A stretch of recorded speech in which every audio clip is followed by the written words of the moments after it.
Härligt. Våren har kommit igen till Sundhult. Så jag har plockat fram robotgräsklippan. Den här kanske du känner igen om du följer vår kanal, för vi fick ju den här i slutet av förra sommaren. När vi hade slitit vårt hår med alla dessa slingor som hade gått av på olika ställen här på gården. Och då fick vi den här från Mamotion att testa en slinglös robotgräsklippare. Just den här är en Yucca 2000, en ny variant då. Som de ville att vi skulle testa om hur den fungerade för oss här. Och jag satte igång den för någon vecka sedan här. Och inga problem att köra igång den igen. Uppdaterade mjukvaran eller programvaran i klipparen.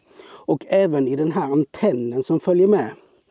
För än så länge så är det ju så att den här bygger på att du har en antenn hemma på gården som du placerar med fri sikt i satelliter.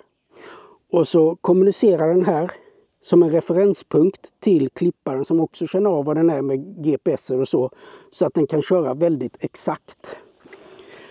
Och den fungerade ju ypperligt förra året. Vi hade några grejer som vi blev lite sådär att den fungerade inte helt perfekt för oss. Och om du minns så la vi upp en film där vi sa den största problemet för oss, det var att den fungerade så bra så att vi ville klippa större områden. Och en annan grej var att den på vissa ställen runt gården kanske inte hade helt lätt att ta sig fram. Det ska ju sägas att vi använder ju den som en gårdsklippare för en liten gård ute på landet. Så vi vill inte bara klippa i trädgården, vi klipper runt ekonomibyggnader och håller undan gräs på olika ställen runt gården och inte bara i trädgården. Och det som har varit bra med den här Yucca 2000 det är att den klarar 2000 kvadratmeter. Men det var för lite för oss egentligen. För vi upptäckte att den fungerade så väldigt bra att vi ville klippa mer. Vi klipper runt vår växthustunnel där vi har hönsen på vintern och vi klipper runt ekonomibyggnaden. Går runt ekonomibyggnaden och klipper på baksidan runt där vi har våra grönsaksodlingar. Vi har gjort ett område utanför vårt garage där vi kan klippa av gräset.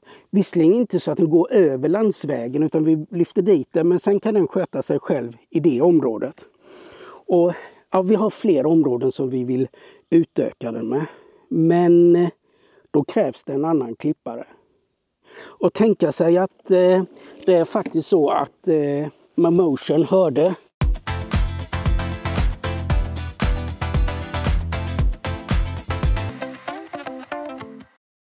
Så de har skickat deras uppdaterade variant av Luba 2. Som är en fyrhjulig klippare.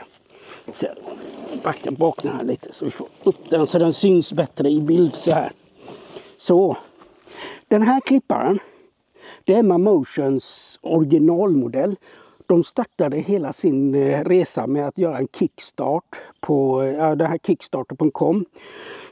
Så de byggde liksom en prototyp som användare kunde investera pengar i och få en sån här klippare. Den klipparen gick ut i ett antal exemplar. De lärde sig och så har de sedan skapat en Luba 2 med de erfarenheterna de fick av den Kickstarter-projektet.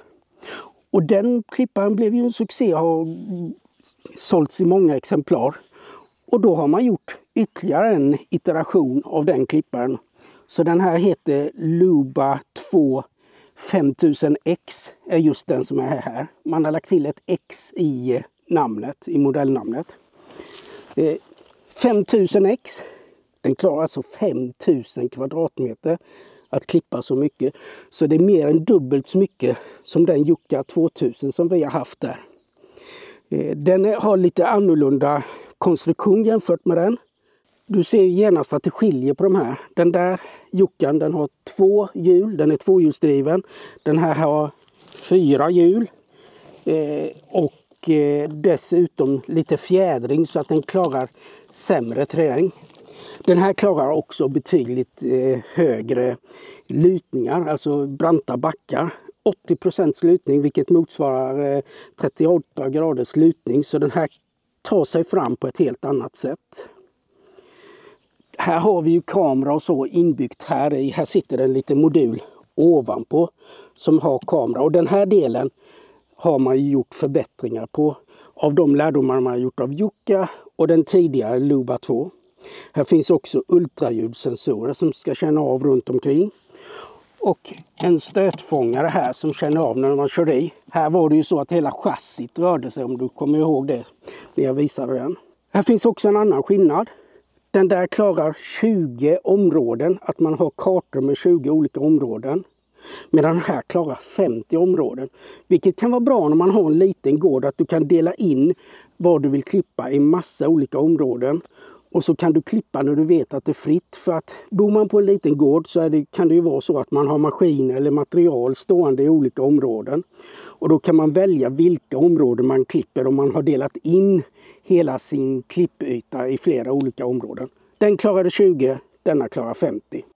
Förutom de 4 hjulen så finns det lite andra saker som skiljer. Den här har vi ju som sagt gått igenom mer noggrant i en film från i slutet av förra sommaren. Och där sa vi att den här har 2 klippdiskar som är hängd i en klippdisk som rör sig med marken.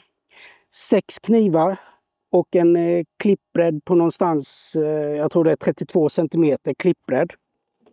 Den här, den nya varianten här, den har 6 knivar på varje disk. Så här är det 12 knivar totalt på de här 2 diskarna. Och sen så hade vi ju en fjädring här istället för en helt flytande klippdisk. Den här klipper 40 cm i bredd. En sak som skiljer denna mot den här, det är att här så reglerar du höjden fast med ett vred på. Så väljer du vad klipphöjden är. Den här har en motor som styr hur högt klippdiskarna ska vara. Vilket betyder att vi kan ställa höjden beroende på vilket område vi kör. Så när vi tänker oss att använda den här som en gårdsklippare så har vi ju ställen där det är ganska grusigt och så, där man inte behöver klippa så lågt som i trädgården. Och då är det ju alldeles utmärkt att ha en sån här klippare där man kan justera det per automatik. Dock så har den här någonting som den här inte har. Och det är att jag kan sätta på en uppsamlare på den. Nu har vi inte kört med uppsamlare. För vi vill att gräsklippet ska lägga sig i marken och göda. Vi är inte de som har perfekta gräsmattor och håller på att gödsla och sånt där. Nej, vi vill ha det naturligt. Så då får gräsklippet som faller ut ligga kvar och bli näring till gräset. En annan sak som skiljer den här enheten mot den här enheten, det är att den här har en lampa så att den bättre kan känna av när den kör på natten.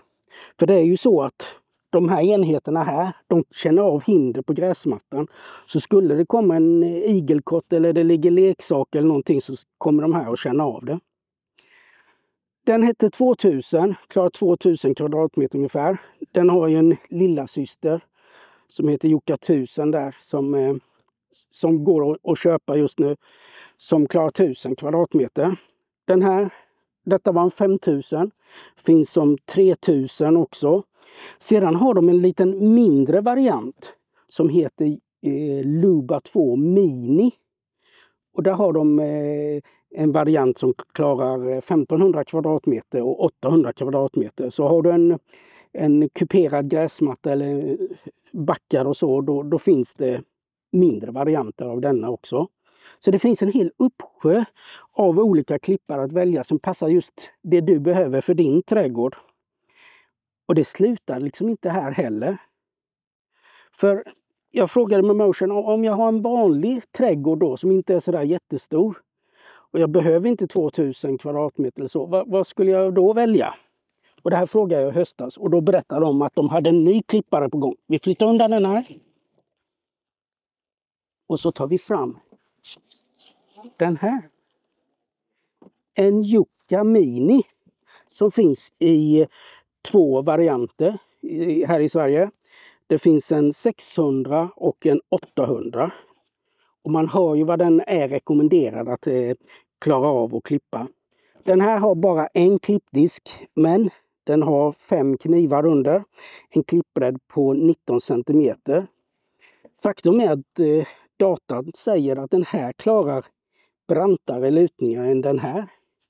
Och det vill man ju testa och se om det kan vara så. För att jag tänker att med de större hjulen än vad denna har och att den är tyngre än vad denna är, så tänker jag att den här kanske får det lite knepigt att köra på brantare lutningar. Vi ska testa, för att den här kommer vi att placera vid vårt bread and breakfast som vi har tillsammans i Solskensvarmarna, som bara ligger här intill.